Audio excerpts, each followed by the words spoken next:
Halo sobat semua. Selamat datang di channel Gila Novel.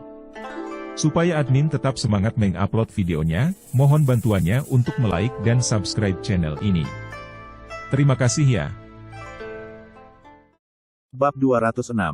Pria tua, ketika Xiao Chen putus asa, dia tiba-tiba teringat sesuatu, dan secercah harapan muncul di wajahnya. Kali ini, aku khawatir kita telah menghadapi bencana terbesar. Suara lelaki tua itu mencapai telinga Xiao Chen. Xiao Chen tampak sangat gembira. Selama orang tua itu masih di sini, dia masih punya kesempatan. Orang tua, aku harus hidup, kata Xiao Chen mendesak. Orang tua itu terdiam beberapa saat dan berkata, tentu saja kamu tidak bisa mati. Bahkan jika kamu mati, aku tidak bisa hidup, dan kamu adalah bagian penting dari rencana pemulihan kami. Lalu apa yang harus kita lakukan? Dao Tian sudah mendekati kita. Xiao Chen merasakan aura kuat mendekat, dan dia menjadi semakin cemas. Aduh, hari ini akhirnya akan tiba. Lelaki tua itu menghela nafas dan berkata. Orang tua, saat aura Fang Yu mendekat, Xiao Chen menjadi semakin panik. Xiao Chen, ingat, ketika kamu menerobos ke tahap Naschen Sol, kamu harus kembali ke reruntuhan istana Xian kami dan mengaktifkan batu suci sekte kami. Lelaki tua itu mengingatkan. Aku tahu, jawab Xiao Chen. Aku akan membantumu memperbaiki tulangmu dan menyingkirkan Dao Tian ini. Setelah itu, kamu akan bermeditasi dalam pengasingan, menerobos tahap Naschen Sol. Pergi ke reruntuhan istana Xian untuk mengaktifkan batu suci sekte tersebut. Apakah kamu mengerti? Orang tua itu tampak khawatir dan terus mengingatkan. Dimengerti, jawab Xiao Chen penuh semangat. Ini seharusnya menjadi pembicaraan terakhir kita. Lelaki tua itu berhenti bicara. Bentak. Kemudian, liontin giok di leher Xiao Chen tiba-tiba putus. Klik, klik, klik. Suara berderak terdengar lagi dari tubuh Xiao Chen. Tulang-tulang yang hancur itu pulih dengan sangat cepat. Pada saat yang sama, mata Xiao Chen tiba-tiba menjadi gelap, tanpa ada warna putih di dalamnya. Dan kesadaran Xiao Chen sendiri juga menghilang. Fang Yu mendarat di tanah dan perlahan berjalan menuju tengah lubang. Saat ini, dia merasakan aura yang sangat kuat datang dari depan. Semburan nafas ini telah melampaui tahap fondasi pembangunan, dan bahkan secara samar-samar melampaui tahap jiwa yang baru lahir. Apakah ini saat kamu akhirnya keluar? Fang Yu sedikit menyipitkan matanya dan berjalan ke depan. Ledakan. Sebelum Fang Yu bisa mencapainya, badai yang mengamuk meletus di depannya. Kamu benar-benar pandai memaksaku sampai sejauh ini. Sebuah suara tua terdengar di telinga Fang Yu. Mata Fang Yu bergerak sedikit dan melihat ke depan. Sosok yang memancarkan energi hitam keluar dari lubang dan bergegas ke arahnya. Sosok ini seperti cahaya hitam, berkedip di udara. Ledakan. Tidak ada apapun di depan Fang Yu, tetapi dia menderita pukulan berat di perutnya dan terbang terbalik. Dalam kehampaan, cahaya hitam menyala. Bang, bang, bang. Tubuh Fang Yu mengeluarkan suara teredam. Ledakan. Kemudian, kekuatan mengerikan meledak, menghempaskan Fang Yu. Boom! Fang Yu menabrak platform panggung Long Wei, dan suara keras terdengar. Seluruh tanah seperti gempa bumi, membuat orang tidak stabil. Medan perang antara keduanya kembali ke arena Long Wei lagi. Saat ini, penonton di sekitarnya tercengang. Apakah ini benar-benar kompetisi militer? Tingkat kekuatan kedua orang ini sepertinya sudah melebihi level ini, bukan? Semua anggota tim yang berpartisipasi tercengang saat ini. Pertarungan antara Xiao Chen dan Dao Tian membuat pertandingan mereka sebelumnya menjadi tidak berarti. Dibandingkan dengan dua orang ini, perkelahian mereka kekanak-kanakan dan membosankan, seperti anak-anak bermain rumah-rumahan. Apakah generasi muda saat ini begitu hebat? Duduk di kursi, mata Luo Xiguang membelalak dan hampir melotot. Bukan monster generasi muda, hanya mereka berdua yang monster. Xia Heguang bergumam di samping. Xia Weiyu dan Xia Tinghe, yang duduk di sebelah Xia Heguang, sudah tercengang. Terutama Xia Weiyu. Memikirkan ejekan Fang Yu sebelumnya, dia merasakan pipinya terbakar. Di langit, Xiao Chen berdiri dengan tangan di belakang tangan, menatap Fang Yu yang jatuh di panggung Long Wei dengan mata dingin. Saat ini, dia terlihat seperti Xiao Chen, tetapi sebenarnya, dia adalah Wan Long, murid inti generasi ke-12 dari Istana Xian. Dia mengulurkan tangannya dan menjepit segel yang sangat rumit di udara. Di saat yang sama, aura di tubuhnya meningkat selangkah demi selangkah. Dan udara di sekitarnya tiba-tiba menjadi berat. Di samping panggung Long Wei, wajah para penonton yang telah mundur hampir 100 meter berubah drastis. Mereka merasakan suatu kekuatan menekan bahu mereka. Terlebih lagi, kekuatan ini masih perlahan meningkat. Banyak orang yang lebih lemah sudah duduk di tanah, wajah mereka pucat dan kesulitan bernapas. Aura ini, telah melampaui aura seorang ahli bela diri. Ini adalah aura seorang santo bela diri. Seru seseorang. Mendengar kalimat ini, semua orang hanya merasa ngeri. Xiao Chen sebenarnya telah memasuki ranah santo bela diri. Bukankah ini terlalu jahat? Komandan, di sini tidak aman, cepat mundur. Di kursi, para pengawal komandan bergegas maju dan mengawal para komandan kembali. Xia Heguang juga berdiri dan menarik kembali Xia Tinghe dan Xia Weiyu. Tekanan udara di sekitarnya semakin rendah, dan banyak orang yang kehabisan napas. Di udara, tangan Xiao Chen masih membuat gerakan, dan bola sihir hitam seukuran kepalan tangan muncul di depannya. Wan Long, murid inti generasi ke-12 dari Istana Xian, menatap Fang Yu di tanah, matanya dipenuhi dengan niat membunuh yang dingin. Jika bukan karena Fang Yu, dia tidak perlu menggunakan kekuatan jiwanya untuk mencapai titik ini. Sebelum kekuatan jiwanya benar-benar hilang, dia harus melawan Fang Yu demi menyelamatkan Xiao Chen. Jika tidak, tidak hanya Xiao Chen yang akan mati, tetapi rencana pemulihan Istana Xian juga akan terganggu. Siapa anak ini? Istana Xian menghilang 2500 tahun yang lalu. Mengapa dia memiliki kebencian yang begitu kuat terhadap Istana Xian?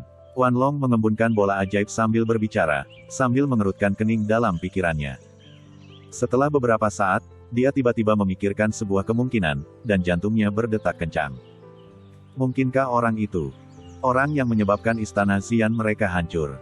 Mustahil. Benar-benar mustahil. Sudah 2500 tahun. Jika orang itu tidak mencapai keabadian, umur panjangnya akan habis dan dia akan terkubur di dalam tanah sejak lama. Namun, ketika dia memikirkan tubuh dan usia Fang Yu yang kuat, kegelisahan di hatinya menjadi semakin kuat. Kegelisahan ini bahkan mempengaruhi kemampuannya untuk terus memadatkan bola sihir. Wan Long segera menggelengkan kepalanya dan membuang kegelisahan di hatinya. Tidak peduli siapa lawannya, dia harus membunuhnya. Ledakan. Bola ajaib di depannya perlahan mengembun seukuran kepalanya. Wan Long menunduk, matanya dingin. Ia memastikan bahwa Fang Yu masih dalam posisi itu. Jadi, dia menekan dengan tangan kanannya. Bola ajaib berisi kekuatan hukum langit dan bumi jatuh dengan cepat. Jika bola ajaib ini jatuh ke tanah, tidak diragukan lagi, semua makhluk hidup dalam jarak beberapa kilometer akan langsung terbunuh. Tapi Wan Long yang sepenuhnya telah mengendalikan Xiao Chen tidak peduli sama sekali. Kehidupan orang lain tidak ada hubungannya dengan dia. Selama Fang Yu bisa dibunuh, itu saja. Semua orang yang menyaksikan pertempuran itu akhirnya menyadari bahayanya. Tapi kebanyakan dari mereka ditekan oleh kekuatan bola ajaib dan duduk di tanah, tidak bisa bergerak. Banyak orang bahkan tidak bisa bernapas, dan wajah mereka berubah menjadi ungu karena menahan diri. Siapa sangka hanya dengan menonton kompetisi militer akan menghadapi situasi berbahaya seperti itu. Adegan itu kacau balau dan benar-benar di luar kendali. Ada yang menangis, ada yang lari, dan ada yang berteriak. Saat bola hitam jatuh, semakin banyak orang yang kehilangan kemampuan untuk bergerak dan terdorong ke tanah oleh kekuatan yang dibawa oleh bola tersebut. Bahkan para komandan tidak dapat melarikan diri. Xia Weiyu tidak tahan tekanan berat dan jatuh ke tanah, menangis, kakek. Xia Tinghe memiliki kultivasi bawaan tingkat 9 dan hampir tidak bisa bertahan, dan sulit untuk bergerak. Wajah Xia Heguang pucat saat dia melihat panggung Long Wei di kejauhan. Di panggung Long Wei, Fang Yu berdiri dan melihat bola ajaib itu. Dia bisa mendengar teriakan orang-orang di sekitarnya. Mata Fang Yu menjadi semakin dingin. Inilah gaya Istana Xian. Untuk mencapai tujuannya, dia akan melakukan apapun, bahkan jika dia menyakiti orang yang tidak bersalah. Fang Yu mengangkat kepalanya, melihat bola ajaib yang hendak menyentuh tanah, dan menendang kakinya. Ledakan. Fang Yu melompat dan bergegas menuju bola ajaib. Ada cahaya keemasan menyilaukan di tubuhnya. Sedetik kemudian, dia bergegas menuju bola ajaib. Mencari kematian. Melihat adegan ini, Wan Long menunjukkan senyum dingin di wajahnya. Kekuatan yang terkandung dalam bola ajaib ini cukup untuk menghancurkan segala sesuatu dalam radius beberapa kilometer. Apakah Dao Tian ini mengira dia bisa melawan bola ajaib ini dengan tubuh fisiknya? Mimpi. Tapi saat Wan Long melihat adegan selanjutnya, hatinya terkejut. Dia melihat Fang Yu bergegas tepat di depan bola ajaib dan meninju. Kemudian, bola ajaib itu secara tak terduga mengubah arah penurunannya dan berbalik menyerang ke arah Xiao Chen. Ekspresi Wan Long berubah drastis, dan dia menghindar untuk menghindari bola. Pada saat ini, Fang Yu berhasil mengejar bola ajaib itu lagi, mengulurkan tangan kanannya, dan memegang seluruh bola ajaib itu. Melihat pemandangan ini, semua orang di arena tercengang. Ini, bagaimana cara dia melakukannya? Bab 207. Fang Yu menundukkan kepalanya sedikit dan melihat bola ajaib yang bersinar dengan cahaya hitam di tangannya, matanya dipenuhi dengan niat membunuh yang dingin. Bola ajaib yang berisi kekuatan hukum langit dan bumi ini juga menjadi salah satu rahasia Istana Xian. Fang Yu mengangkat matanya dan menatap Wan Long tidak jauh dari situ. Menatap mata Fang Yu, jantung Wan Long bergetar hebat. Setelah menyaksikan kemampuan luar biasa Fang Yu, Wan Long merasa semakin tidak nyaman. Dia samar-samar membayangkan sosok Dao Tian di depannya dengan sosok pria pada saat itu. Bagaimana ini mungkin? Sudah lebih dari 2000 tahun. Jika orang itu tidak naik, dia pasti sudah mati. Bagaimana dia bisa bertahan sampai sekarang? Wan Long menghibur dirinya sendiri di dalam hatinya. Tapi sejak dia memikirkan pria itu, dia tidak bisa tetap tenang. Pria itu adalah mimpi buruk generasi murid Istana Xian mereka. Bahkan setelah tidur selama hampir 2000 tahun, dia tidak bisa melupakan ketakutan yang dibawa orang itu kepada mereka. Pria yang menyebabkan Istana Api Ungu mereka berdarah seperti sungai dan hampir memusnahkan seluruh keluarga mereka. Jika penatua tertinggi Istana Xian tidak menggunakan batu suci sekte tersebut pada saat paling kritis untuk melestarikan jiwa banyak murid, maka Istana Xian akan musnah seluruhnya. Wan Long tidak akan mempunyai kesempatan untuk melihat hari terang lagi. Tapi sekarang, saat rencana pemulihan Istana Xian akan segera dimulai, dia bertemu dengan Dao Tian di depannya yang mirip dengan pria itu dalam segala aspek. Saya harap bukan laki-laki itu. Jangan jadi laki-laki itu. Wan Long berdoa dalam hatinya. Saat ini, Fang Yu mulai bergerak. Dia memegang bola ajaib di tangannya dan bergegas menuju Wan Long. Wan Long kembali sadar, ekspresinya berubah drastis, dan dia segera mulai menggunakan langkah cemerlang. Begitu dia menyatukan kedua tangannya, semburan cahaya keemasan muncul di tubuhnya, dan dia segera menjauh sejauh 100 meter. Kekuatan jiwaku hampir habis. Aku harus melarikan diri dari sini. Wan Long berpikir dalam hatinya. Kekuatan yang ditunjukkan Fang Yu terlalu kuat. Dia bahkan bisa mengendalikan bola ajaib yang berisi kekuatan hukum langit dan bumi. Apalagi yang tidak bisa dia lakukan. Pada saat ini, Wan Long tidak berpikir untuk melawan Fang Yu. Dia hanya ingin mengambil tubuh Xiao Chen dan melarikan diri dari sini. Kalau tidak, Xiao Chen pasti akan mati di tangan Fang Yu. Jiwanya tertidur selama hampir 2000 tahun. Dan setelah terbangun, dia telah menunggu ratusan tahun sebelum dia menemukan orang yang cocok seperti Xiao Chen. Dan sekarang, Xiao Chen adalah bagian penting dari rencana pemulihan Istana Xian, dan tidak boleh ada kesalahan. Jika tidak, rencana pemulihan Istana Xian mungkin akan tertunda selama bertahun-tahun. Wan Long mengertakkan gigi dan terus menjalankan langkah cemerlang. Cahaya keemasan terus bersinar di udara, dan setiap kali bersinar, jaraknya hampir 100 meter. Hanya dalam 10 detik, Wan Long melarikan diri hampir 1 kilometer jauhnya. Fang Yu menyipitkan matanya dan melihat ke arah mana Wan Long melarikan diri. Matanya sangat dingin. Ingin bersaing denganku dalam hal kecepatan. Fang Yu menendang sedikit ke udara dan mendarat di sebuah patung di alun-alun di sebelah teras Long Wei. Retak, retak, retak. Fang Yu menginjak patung itu dengan kakinya dan merasa patung itu cukup kuat. Kemudian, dia mundur selangkah dengan kaki kirinya dan sedikit menekuk kaki kanannya.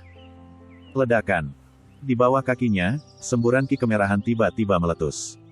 Fang Yu menekan tubuhnya ke belakang sedikit, seolah dia sedang mengumpulkan kekuatan. Setelah beberapa saat, ledakan. Dengan suara keras, seluruh tubuh Fang Yu terlontar, berubah menjadi pelangi di udara. Memanggil. Ledakan sonik yang memecahkan gendang telinga terdengar di udara. Dan beberapa detik kemudian, patung batu yang digunakan Fang Yu sebagai titik lompatan hancur berkeping-keping dan semuanya runtuh. Saat ini, Wan Long sudah berlari hampir 2000 meter. Kekuatan jiwaku cukup untuk bertahan paling lama 5 menit. Aku harus mempercepat. Wajah Wan Long pucat dan dia menjalankan langkah cemerlang seperti orang gila. Nama asli dari teknik langkah cemerlang sebenarnya disebut teknik cemerlang. Walau teknik ini dapat secara instan memindahkan tubuh seseorang dari luar angkasa, tapi ini juga akan menyebabkan kerugian besar pada tubuh fisik dan energi sejati orang tersebut. Wan Long mengoperasikan teknik cemerlang dengan intensitas tinggi, yang menghabiskan banyak energi di tubuhnya. Selain itu, tubuh fisiknya juga harus menahan tekanan yang besar. Tapi dia tidak punya pilihan selain melakukan ini. Ia bahkan tak segan-segan membakar kekuatan jiwa. Xiao Chen sekarang dianggap sebagai sumber api terpenting di Istana Xian, dia harus menjaganya. Wan Long mengertakkan gigi dan terus menjalankan teknik cemerlang, sekali lagi menghindari jarak 100 meter. Dia baru saja menstabilkan sosoknya ketika dia tiba-tiba merasakan aura yang sangat menakutkan datang dari belakangnya. Ekspresi Wan Long berubah drastis, dia menoleh dan melihat bayangan cahaya merah datang ke arahnya dengan kecepatan yang sangat cepat. Dia benar-benar menyusul. Bagaimana dia bisa begitu cepat? Wajah Wan Long menjadi pucat dan suasana hatinya kacau. Dia lalu mengatupkan kedua tangannya, dan ingin menggunakan teknik cemerlang lagi untuk mencoba melarikan diri.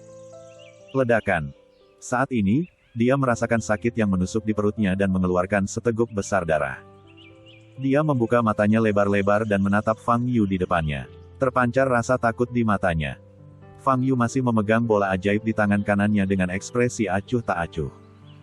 Katakan padaku identitasmu yang sebenarnya, kata Fang Yu dengan suara sedingin es. Mulut Wan Long penuh darah, matanya tiba-tiba menjadi bertekad, dan dia mengatupkan kedua tangannya, mencoba mengaktifkan teknik cemerlang. Namun, sebelum tangan kirinya sempat menyentuh tangan kanannya, dia ditangkap oleh Fang Yu. Bentak. Fang Yu menariknya dengan kuat dan benar-benar merobek seluruh tangan kiri Wan Long.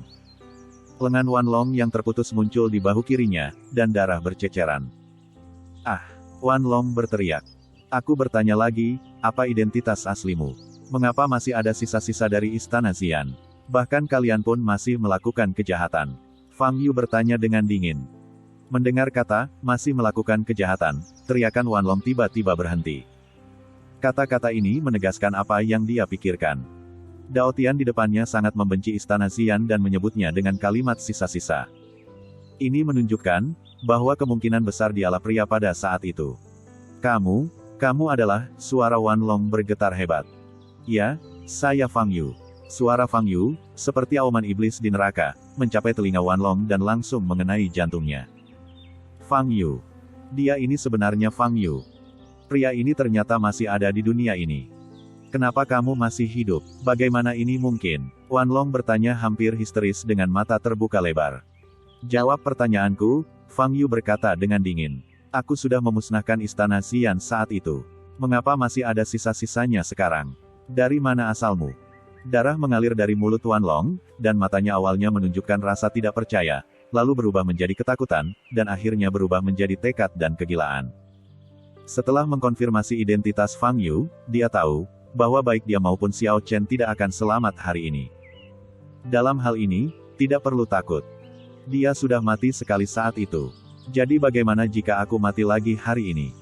Satu-satunya penyesalan adalah Xiao Chen, yang paling dekat dengan kemampuan mengaktifkan batu suci sekte tersebut dan menghidupkan kembali semua jiwa yang tertidur, juga akan mati di sini hari ini. Rencana pemulihan Istana Xian mungkin harus ditunda selama bertahun-tahun. Awalnya, sebagai salah satu dari sedikit jiwa yang dipilih oleh penatua tertinggi untuk dapat bangkit secara mandiri, dia ingin menyelesaikan rencana kebangkitan sepenuhnya. Namun sekarang, dia gagal. Rencana pemulihan Istana Xian hanya dapat diserahkan kepada beberapa kakak senior lainnya. Meskipun ia tidak tahu di mana mereka sekarang atau apakah mereka sudah bangun, namun Wan Long yakin bahwa saudara-saudari ini cepat atau lambat akan berhasil menyelesaikan rencana yang dibuat oleh penatua tertinggi. Bagaimanapun, Istana Xian telah bersembunyi selama bertahun-tahun, jadi ia tidak takut menunggu beberapa tahun lagi. Fang Yu masih hidup, sepertinya Tuhan akan memberi kita Istana Xian kesempatan untuk membalas dendam. Wan Long tiba-tiba menyeringai dan berteriak dengan suara serak, Fang Yu, kamu membunuhku hari ini. Setelah itu, teman-teman murid lainnya pasti akan membalas dendam kepadamu. Kamu harus membayar harganya, kamu pantas mati.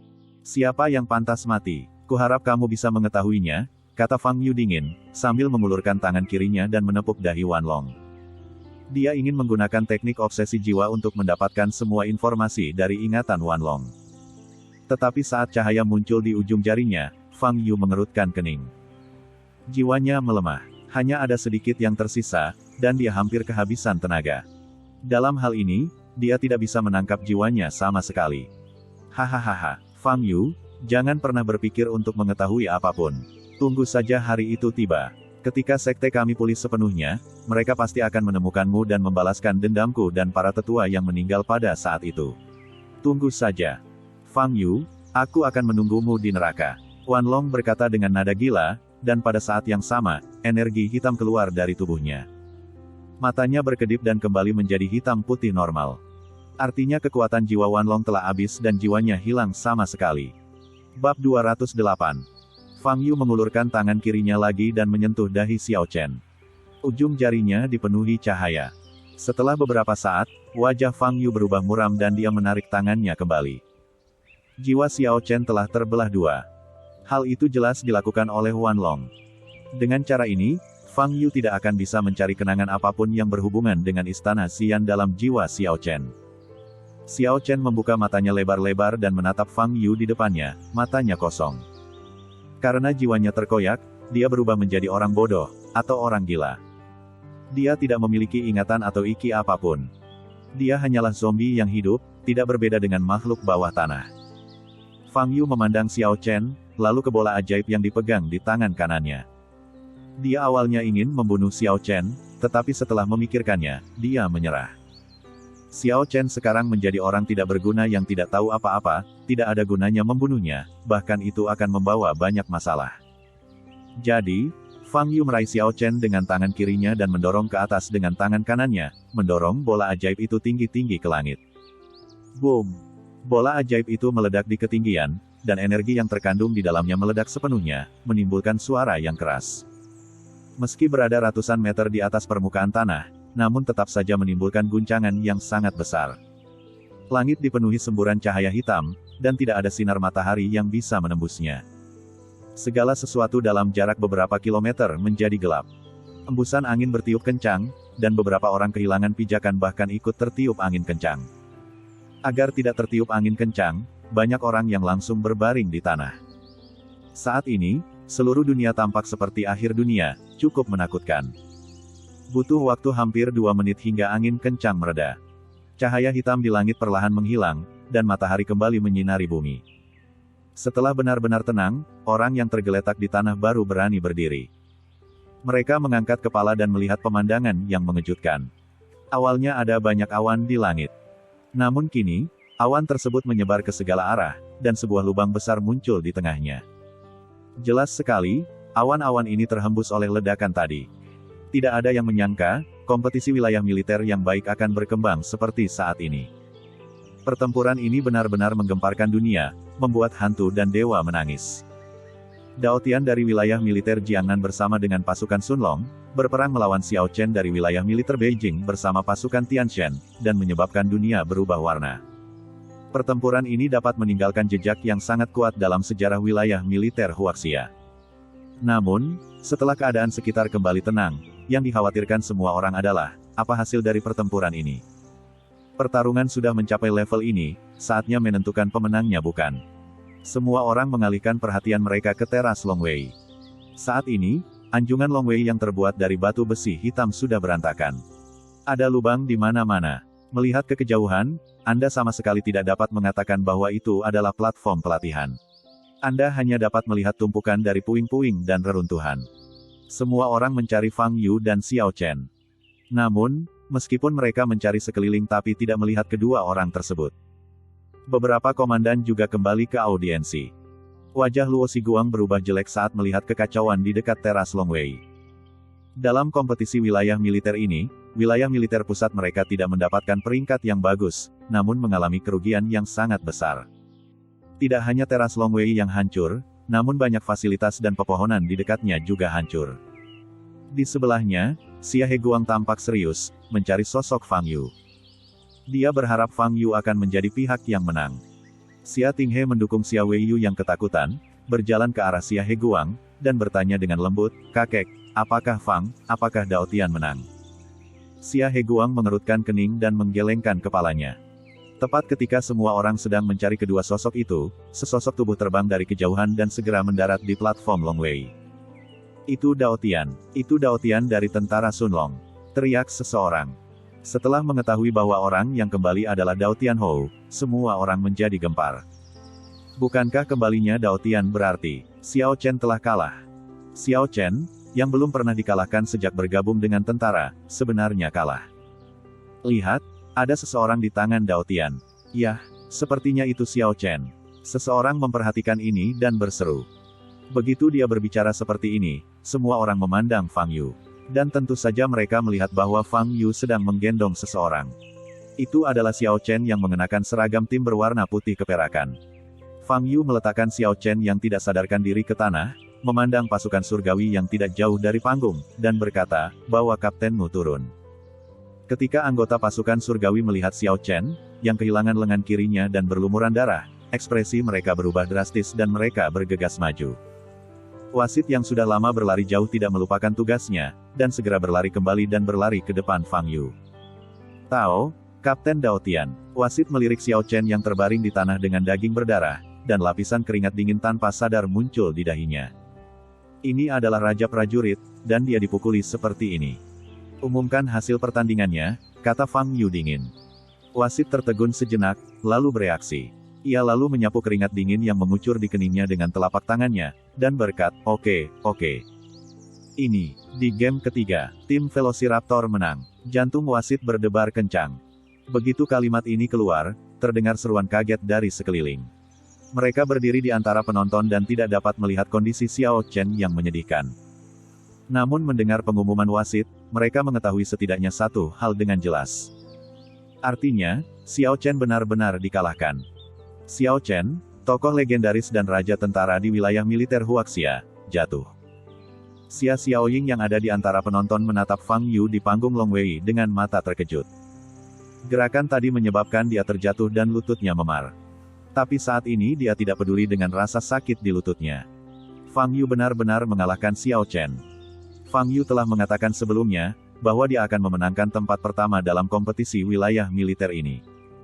Saat itu, Xia Xiaoying mengejek, mengira Fang Yu terlalu sombong. Tapi sekarang, Fang Yu benar-benar melakukannya. Pada saat ini, Xia Xiaoying akhirnya menyadari, bahwa informasi yang dia miliki tentang Fang Yu tidaklah cukup. Di antara penonton, beberapa komandan terlihat kaget. "Xia tua, di mana kamu menemukan bantuan asing ini? Bahkan Xiao Chen bukanlah lawannya." Luo Xiguang menoleh untuk melihat Xia Heguang dan bertanya dengan ekspresi terkejut. Saat mereka melihat Fang Yu muncul, hati cemas Xia Heguang menjadi lega. Dia tidak menjawab pertanyaan Luo Xiguang, tapi hanya tersenyum. "Xiao Chen dikalahkan. Di mana yang lainnya?" seorang komandan bertanya. "Mungkin dia pingsan di suatu tempat," kata komandan lainnya. Saat ini, wasit di panggung Longwei wajahnya pucat dan berkeringat banyak. "Mari kita lanjutkan mengumumkan babak selanjutnya." Fang Yu memandang wasit dan berkata dengan tenang. Dia tidak melupakan komisi Xia Heguang. Wasit terkejut, memandang pasukan surgawi berseragam putih keperakan di kejauhan, dan bertanya, "Putaran keempat akan segera dimulai, mohon bersiap untuk mengirim orang dari pasukan surgawi." Ada keheningan di pihak pasukan surgawi. Di game kedua, Fang Yu dengan mudah mengalahkan 3 anggota super elit tim mereka. Di game ketiga, kapten mereka Xiao Chen bertempur secara langsung, namun tetap kalah. Di game keempat, apakah kita masih perlu bertanding? Adegan di mana Fang Yu dengan mudah mengalahkan 3 anggota tim super elit masih tergambar jelas di benak mereka. Pemain biasa seperti mereka hanya akan dikalahkan lebih buruk jika mereka naik ke sana. "Kami mengaku kalah." Para anggota pasukan surgawi menundukkan kepala dan berkata. Mereka semua adalah tentara elit dari daerah militer Beijing, dan mereka sangat bersemangat. Setelah bergabung dengan pasukan surgawi, mereka semakin sombong dan tidak mengenal kata menyerah. Tapi sekarang, menghadapi Fang Yu, mereka hanya bisa menundukkan kepala. Pasukan surgawi menyerah pada game keempat. Dalam duel ini, pasukan Sunlong dari wilayah militer Jiangnan yang menang. Wasit mengumumkan. Suasananya tenang. Bahkan anggota Velociraptor Force diam terpana. Sebelum hari ini, tidak ada yang bisa membayangkan bahwa tentara surgawi yang selalu tak terkalahkan dan agung, akan mengakui kekalahan. "Siapa lawanku di pertandingan berikutnya?" Fang Yu memandang wasit dan bertanya. Wasit bahkan sedikit takut pada Fang Yu sekarang dan dengan cepat menjawab, "Saya akan segera mengumumkannya." Final akan terjadi antara pasukan Sunlong wilayah militer Jiangnan dan pasukan pedang perak wilayah militer Huaibei. Mendengar kata-kata ini, wajah para anggota pasukan pedang perak berubah. Di antara penonton, ekspresi Si Fang juga berubah. Setelah menyaksikan pertarungan tadi, bagaimana mungkin dia masih memiliki kepercayaan diri untuk memenangkan kejuaraan? Kekuatan yang ditunjukkan Xiao Chen saja sudah jauh melebihi ekspektasinya, dan lawan mereka sekarang adalah Dao Tian yang mengalahkan Xiao Chen. Benar-benar sebuah tamparan di wajah. Mengingat situasi tragis dari 3 anggota super elit pasukan surgawi yang dengan mudah dikalahkan oleh Fang Yu, Si Fang lalu mengambil keputusan, wajah bukanlah hal yang penting. Adapun untuk peringkatnya, finish kedua sudah diperoleh. Singkatnya, dia tidak bisa membiarkan pasukan elitnya dikalahkan oleh orang-orang Xia Heguang. Kami abstain, Si Fang berteriak keras. Bab 209. Wasit memandang Si Fang dan bertanya, Suai Si, apakah kamu yakin ingin menyerah di final? Konfirmasi. Si Fang mengertakkan gigi dan berkata. Wasit mengangguk dan mengumumkan dengan lantang, pasukan pedang perak memilih abstain. Maka pasukan Velociraptor, otomatis menang di babak ini, mengalahkan pasukan pedang perak. Dengan demikian, dalam kompetisi wilayah militer untuk periode ini, juaranya adalah, pasukan Sunlong dari wilayah militer Jiangnan. Semua orang kaget. Sebelum pertandingan, unit Sunlong dari wilayah militer Jiangnan yang dianggap paling buruk di atas kertas justru berhasil meraih juara pertama dalam kompetisi wilayah militer kali ini. Tidak ada yang mengharapkan hasil seperti ini. Semua orang yang hadir memandang Fang Yu yang berdiri di atas panggung dengan hanya ketakutan di mata mereka. Orang ini, dengan kekuatannya sendiri, mengalahkan pasukan surgawi hingga mereka menyerah, dan menakuti pasukan pedang perak hingga menyerah. Sangat kuat. Semua orang tahu, bahwa setelah hari ini, nama Dao Tian akan bergema di seluruh wilayah militer Huaxia dan akan menimbulkan sensasi yang luar biasa. Si Fang, kenapa kamu abstain? Bukankah kamu bilang kamu ingin memenangkan tempat pertama sebelumnya? Seorang komandan di antara penonton tidak bisa menahan diri untuk tidak berkata dengan sinis. Ekspresi Si Fang berubah, dia menoleh ke arah komandan, dan berkata, aku tadi mengatakan untuk mencoba mendapatkan tempat pertama. Tapi tempat kedua tidak buruk sekarang. Paling tidak, lebih baik daripada kalian yang berada di tempat ketiga. Kamu tersingkir dalam 1 putaran, kan? Komandan itu terdiam setelah dibalas oleh Si Fang. Si Fang, karena kamu sudah abstain, jangan terlalu sombong. Pasukan matahari terbenam Marsekal Huang setidaknya bertempur sampai saat terakhir. Xia Heguang melirik Si Fang dengan acuh tak acuh dan berkata. Xia Heguang sedang dalam suasana hati yang baik sekarang. Si Fang akan menertawakannya setiap kali dia menemukan kesempatan. Saat itu, Xia Heguang sama sekali tidak bisa membantah. Namun banyak hal berubah. Sekarang, giliran dia yang melawan. Melihat sarkasme samar di wajah Xia Heguang, Si Fang menjadi sangat marah, mencibir lehernya dan berkata, apa gunanya bangga memenangkan permainan dengan bantuan asing? Jika saya ingin mengundang bantuan asing, saya pasti akan menjatuhkannya. Jika para jenius dari keluarga Zheng diundang, bukankah mereka akan mendapat tempat pertama? Si Fang, kurangi saja bicaramu. Jangan bicara apakah para jenius itu adalah lawan Dao Tian. Yang paling penting adalah, apakah mereka akan menerima undanganmu? Para jenius dari keluarga seni bela diri itu memiliki visi yang lebih tinggi. Lagi pula, kenapa aku harus menjadi bantuan luar negeri untukmu? Luo Xiguang berkata dari samping. Si Fang tercekat dan tidak bisa berkata-kata. Beberapa perwira di sekitar saling memandang dan melihat senyuman di mata satu sama lain. Si Fang sungguh menjengkelkan, dan sekarang semua orang senang melihatnya kecewa. Setelah wasit mengumumkan hasilnya, Fang Yu keluar dari panggung Long Wei. Perjanjian dengan Xia Heguang telah selesai, dan sekarang saatnya dia pergi sekarang. Dia sekarang penuh dengan hal-hal tentang Istana Xian. Ada beberapa informasi yang bisa diambil dari perkataan Wan Long sebelum ia meledakkan dirinya.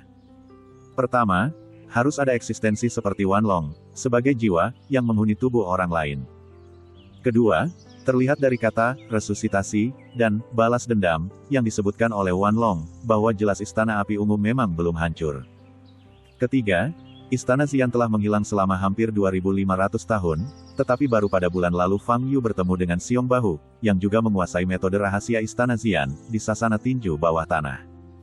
Hal ini menunjukkan bahwa pemulihan Istana Xian kemungkinan besar akan dimulai dalam waktu dekat. Dengan cara apa mereka pulih? Dari mana datangnya jiwa-jiwa ini? Selain keraguan tersebut, yang lebih mengkhawatirkan Fang Yu adalah keberadaan Istana Xian itu sendiri. Dia pernah berpikir, bahwa dia telah membalaskan dendam murid-murid Sekte Tiandao dan menghancurkan Istana Xian. Tapi sekarang, sepertinya dia belum menuntaskannya. Istana Api Ungu belum dihancurkan, dan saat ini, lebih dari 2000 tahun kemudian, istana tersebut mencoba untuk bangkit kembali dengan cara tertentu. Mata Fang Yu bersinar merah, dan tubuhnya memancarkan aura pembunuh yang tajam dan dingin. Dia tidak akan pernah membiarkan siapapun di Istana Xian pergi. Dia harus membiarkan Istana Xian hancur total. Xia Xiaoying melihat Fang Yu berjalan menyusuri teras Longwei dan hendak berjalan menghampirinya, ketika dia merasakan gelombang niat membunuh yang kuat. Ekspresinya berubah dan dia membeku di tempatnya. Saat ini, Fang Yu keluar dari pikirannya dan berjalan menuju Xia Xiaoying. Saya telah menyelesaikan perjanjian dengan Xia Heguang. Saya harap dia tidak lupa memberi saya hadiahnya. Saya akan pergi dulu. Setelah Fang Yu selesai berbicara, dia berbalik dan pergi. Melihat sosok Fang Yu yang pergi, Xia Xiaoying sedikit mengernyit dengan mata yang rumit. Setelah Fang Yu pergi, wasit di panggung Longwei menghela nafas lega. Dia melihat ke arah para komandan di antara penonton dan berlari dengan cepat. Xiao Chen terluka parah dan dia harus memberitahu beberapa komandan. Seluruh lengan kirinya hilang. Setelah mendengar apa yang dikatakan wasit, wajah para komandan berubah. Terutama ekspresi Xia Heguang menjadi serius. Xiao Chen terluka parah, dan itu merupakan masalah besar. Meski dia tidak mati, kehilangan seluruh tangan kirinya bukanlah masalah kecil. Seniman bela diri manapun yang kehilangan lengannya sama dengan kehilangan separuh seni bela dirinya. Belum lagi orang ini adalah Xiao Chen.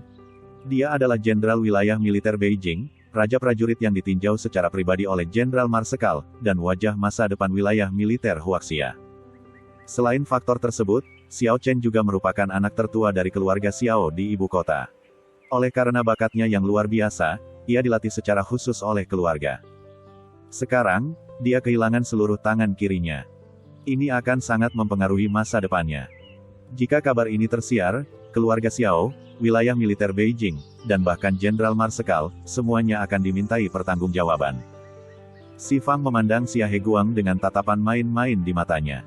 Xia Laogou, sekarang kamu dalam masalah besar. Saya ingin melihat bagaimana kamu menangani semua aspek akuntabilitas. Pada saat ini, Xia Heguang, yang terlihat murung dan diam berkata, saya rasa Kapten Dao Tian tidak melakukan kesalahan apapun. Kamu tidak melakukan kesalahan. Kamu mematahkan lengan Xiao Chen. Xiao Chen adalah Raja Prajurit. Bukankah kamu melakukan kesalahan? Si Fang bertanya dengan mata terbelalak. Xia Heguang mengabaikan Si Fang dan melanjutkan, semua orang baru saja melihat, bahwa selama pertarungan antara mereka berdua, Xiao Chen menggunakan mantra yang cukup untuk membunuh Dao Tian beberapa kali, yaitu bola ungu itu. Nyala api. Jika Dao Tian tidak cukup kuat, dia mungkin sudah mati. Menurut aturan, kedua belah pihak tidak diperbolehkan saling membunuh. Tapi Xiao Chen jelas-jelas melanggar aturan ini. Sekarang Xiao Chen tidak sekuat Dao Tian dan telah kehilangan salah satu lengan kirinya. Ini hanyalah cedera biasa yang terjadi dalam pertempuran, dan tidak perlu melakukan penyelidikan apapun. Tidak ada gunanya kamu berkata begitu banyak. Akankah keluarga Xiao mendengarkan penjelasanmu? Si Fang berkata dengan bercanda. Luo Xiguang melirik Xia Heguang dan berkata, Xia tua, Dao Tian ini, kita masih harus menahannya terlebih dahulu. Ketika tiba waktunya diminta pertanggungjawaban dari atas, setidaknya kita harus menyerahkannya. Kalau tidak, kamu harus bertanggung jawab padanya. Dia sudah pergi dari sini. Kali ini wasit di sebelahnya berkata dengan gemetar. Pergi. Kenapa dia pergi sebelum upacara penghargaan dimulai? Ekspresi Luo Xiguang berubah dan dia bertanya. Jelas, ini melarikan diri karena takut akan kejahatan, kata Si Fang sedih dari samping. Kirim seseorang untuk segera menghentikannya. Luo Xiguang memerintahkan penjaga di belakangnya. Dia adalah penyelenggara kompetisi wilayah militer ini, dan dia harus bertanggung jawab atas apa yang terjadi di sini. Tapi kali ini, Xia Heguang mengulurkan tangannya dan menghentikan Luo Xiguang. Jangan hentikan dia. Jika keluarga Xiao atau wilayah militer Beijing keberatan, biarkan mereka datang langsung kepadaku dan aku akan berbicara dengan mereka. Fang Yu tidak tahu apa yang terjadi di wilayah militer. Saat ini, dia sudah dalam perjalanan menuju reruntuhan Istana Xian. Menurut ingatannya, Sekte Istana Xian seharusnya terletak di selatan wilayah tengah. Lebih dari 2 jam kemudian, Fang Yu tiba di kota Wenan, sebuah kota di selatan wilayah tengah. Dulunya, Tempat ini adalah hutan dan pegunungan, dan lokasi istana Xian mudah ditemukan. Tapi sekarang, ini adalah kota yang relatif maju, dengan gedung-gedung tinggi di mana-mana dan tidak ada yang bisa dilihat. Karena terlihat sangat berbeda dari apa yang diingatnya, Fang Yu tidak dapat menemukan reruntuhan istana Xian secara akurat. Bagaimanapun, lebih dari 2000 tahun telah berlalu, dan reruntuhan istana Xian kemungkinan besar dipenuhi dengan tanah datar dan kemudian dibangun dengan gedung-gedung tinggi. Berjalan di jalan, permusuhan di hati Fang Yu perlahan menghilang. Tentu saja, mustahil baginya untuk menemukan reruntuhan istana Xian seperti ini. Apalagi, meski reruntuhan istana Xian ditemukan, kemungkinan besar tidak ada informasi yang didapat. Bagaimana cara mencari informasi tentang istana Xian? Aku hanya bisa mencari orang berikutnya yang menguasai metode rahasia istana Xian. Mungkin, kita bisa meminta bantuan orang-orang seperti Qin Yimo atau Xia Heguang. Dengan keputusan ini dalam pikirannya, Fang Yu merasa jauh lebih baik. Saat ini, dia mencium aroma yang harum. Fang Yu kembali sadar dan menemukan bahwa dia telah mencapai jalanan tua. Ada banyak pejalan kaki di jalan, tapi sangat sepi. Sumber wanginya adalah warung yang menjual ubi bakar di pinggir jalan.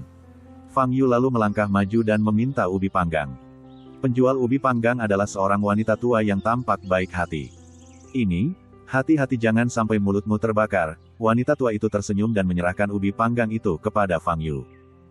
Fang Yu mengambil ubi panggang, memasukkannya langsung ke mulutnya, dan menggigitnya menjadi 2. Baunya enak sekali. Dia sangat lapar. $3, kata wanita tua itu sambil tersenyum. Fang Yu menyentuh sakunya dan ekspresinya sedikit berubah. Dia lupa membawa uang. Kamu tidak punya uang. Kalau begitu pertahankan hidupmu. Ekspresi wanita tua itu langsung berubah. Dia membuka mulutnya, memperlihatkan 2 taring yang sangat panjang. Fang Yu sedikit mengernyit dan ingin bergerak, tetapi mendapati kakinya diikat oleh sesuatu. Begitu dia menundukkan kepalanya, dia melihat 2 ular piton dengan pola di sekujur tubuhnya, terjerat di kakinya. Saat ini, seluruh pemandangan jalanan tiba-tiba menghilang dan berubah menjadi gua. Apakah ini sebuah ilusi? Setelah menyadari hal ini, ekspresi Fang Yu segera berubah. Apa ini karena ubi panggang yang baru saja dia makan? Bab 210. Fang Yu melihat ke bawah dan menemukan bahwa ubi panggang di tangannya telah berubah menjadi sekumpulan tanaman putih yang tampak aneh. Untungnya itu bukan sesuatu yang menjijikkan. Fang Yu menghela nafas lega. Hei, wanita tua, apa ini? Fang Yu mengangkat kepalanya dan bertanya. Saat ini, orang yang berdiri di depannya tidak bisa lagi disebut wanita tua. Akan tetapi, jika mengatakan bahwa itu adalah monster, maka itu adalah pernyataan yang meremehkan. Sosok itu berdiri dengan rambutnya yang tegak, bola matanya melotot hampir keluar dari rongga matanya, dan warnanya merah. Mulutnya terbuka lebar, memperlihatkan taring tajam di dalamnya dan lidah yang panjang seperti ular berbisa. Ditambah dengan suasana aneh di sekitarnya, dan ada juga 2 ekor ular piton yang melingkari kakinya dengan erat, maka orang awam kemungkinan besar akan pingsan karena kaget saat menghadapi pemandangan seperti itu. Oleh karena itu, melihat Fang Yu menanyakan pertanyaan ini dengan begitu tenang, wanita tua yang awalnya galak itu tertegun sejenak. Tidak, mengapa orang ini hanya terlihat tertegun dan tidak ketakutan? Mungkinkah ilusinya tidak berhasil? Tidak, jika tidak berhasil, orang ini tidak mungkin akan menanyakan benda apa yang ada di tangannya. Ini adalah jamur racun berwarna putih yang mematikan, yang mengandung zat yang sangat beracun. Jika kamu sudah memakan setengahnya, kamu akan diracuni dan mati dalam waktu kurang dari 30 detik. Wanita tua itu membuka mulutnya lebar-lebar dan berkata dengan suara serak. Jamur beracun berwarna putih yang mematikan. Fang Yu memandangi jamur beracun di tangannya dengan mata tenang. Ketika dia bosan dengan dunia, dia mencoba setidaknya ratusan metode bunuh diri. Di antaranya, meminum racun adalah cara favoritnya. Ia pernah mencoba racun arsenik, racun mahkota bangau merah, dan bahkan racun mayat. Tetapi hal-hal yang dianggap beracun di dunia ini, tidak berpengaruh pada Fang Yu. Setelah hening beberapa saat, Fang Yu menatap wanita tua di depannya dan bertanya, sudah 30 detik, kenapa aku belum mati? Wanita tua itu tercengang lagi. Fang Yu sama sekali tidak bereaksi seperti korban biasanya. Jika dia percaya bahwa apa yang dia pegang adalah jamur putih beracun yang mematikan, dia seharusnya mati mendadak saat ini juga. Kenapa masih tidak ada terjadi dengannya?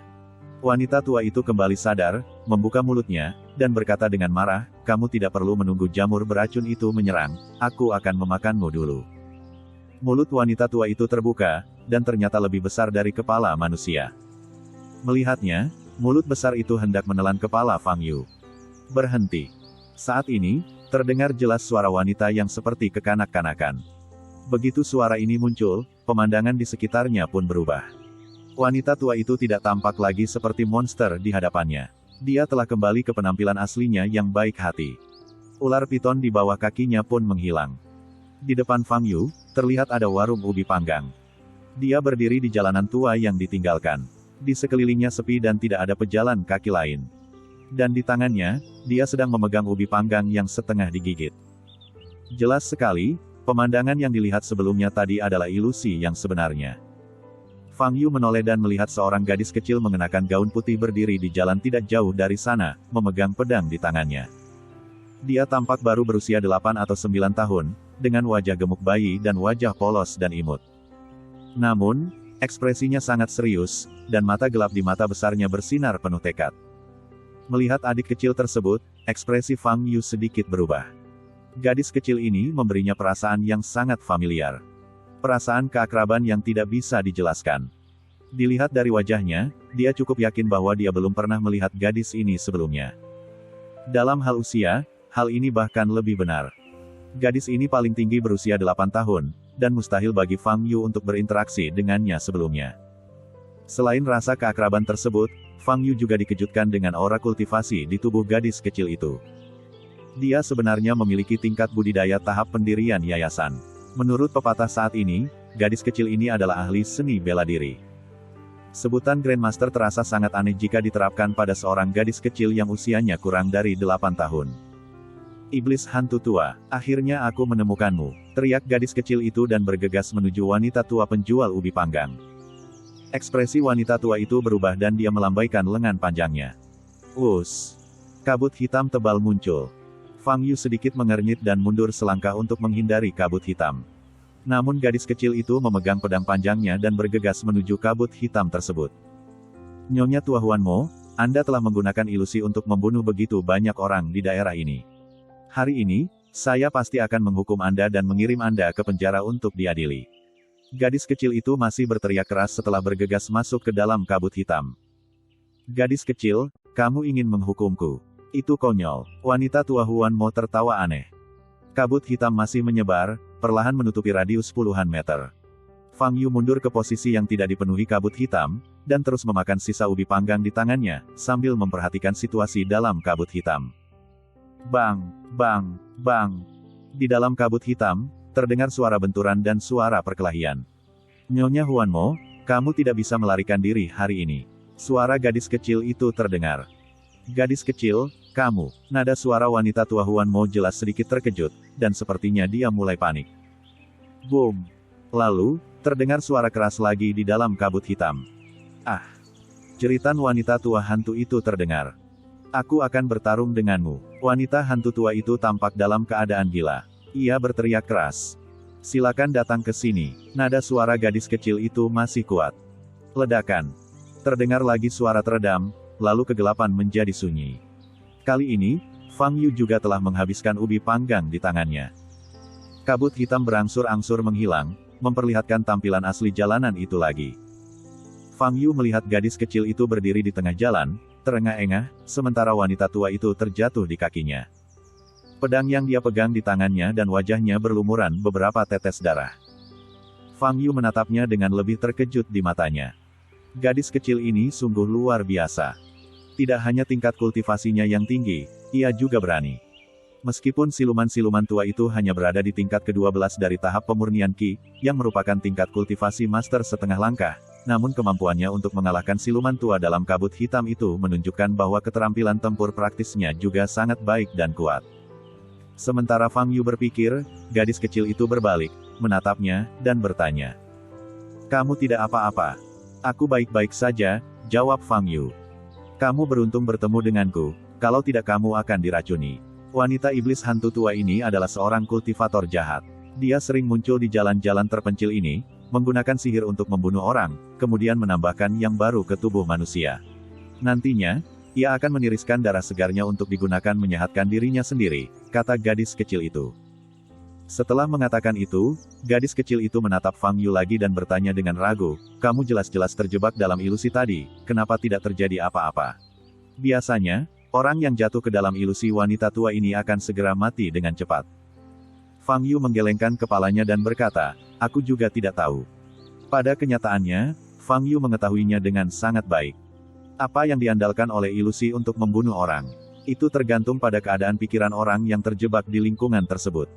Bagi pengguna ilusi yang terampil, mereka akan dapat menciptakan pemandangan yang sangat realistis, membuat orang yang terjebak di dalam ilusi akan sepenuhnya percaya bahwa segala sesuatu yang terjadi di sekitar mereka adalah nyata.